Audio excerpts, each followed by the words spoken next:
Jesus Christ offers a salvation, but salvation from what? His Father?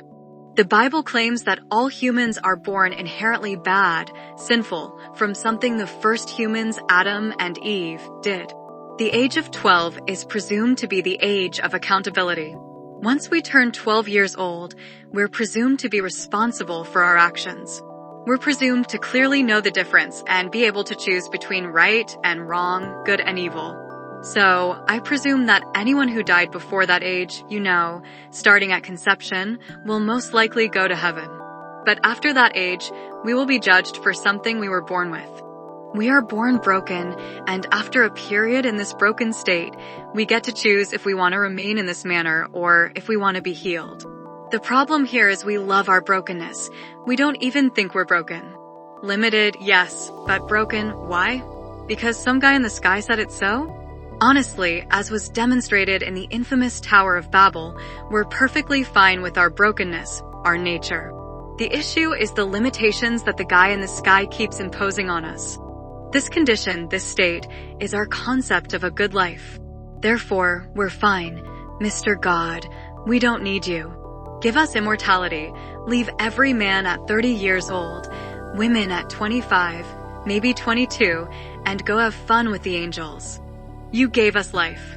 Thank you. Thank you so much. But now, we want to be our own gods. You get to be your own, and you said we were made in your image and likeness. So, how can you chastise us for wanting to be like you? First of all, even if you accepted our demand, you, God, are holy, which we refuse to be and cannot possibly ever become on our own because of our sinful nature. Second, you, God, answer to something higher than yourself. And since there's nothing higher than yourself, you answer to yourself. For those reasons, the only way to become godlike is by following Christ. If we, indeed, are born broken and it's self-evident in deformities and whatnot, so are our desires. The things we desire are a distortion, are corrupt, are a lie, are counterproductive, self-sabotaging, and selfish. How can we doubt we are born innately corrupt when we must teach our children to not do evil? They are children. They're supposedly innocent, right?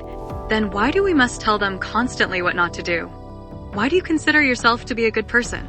And please don't waste time calling God a moral monster for whatever reason. We're strictly talking about you. Why do you consider yourself to be a good person? Why? If you, indeed, were a good person, you'd most likely be hated and an outcast.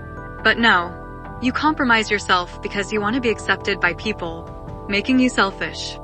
You've compromised so many times that your conscience has seared, and you excuse yourself by saying, "This is just what people do. It's in our nature." So, you are admitting that what we have done is indeed wrong, and therefore we are born inherently bad, sinful, right? Great.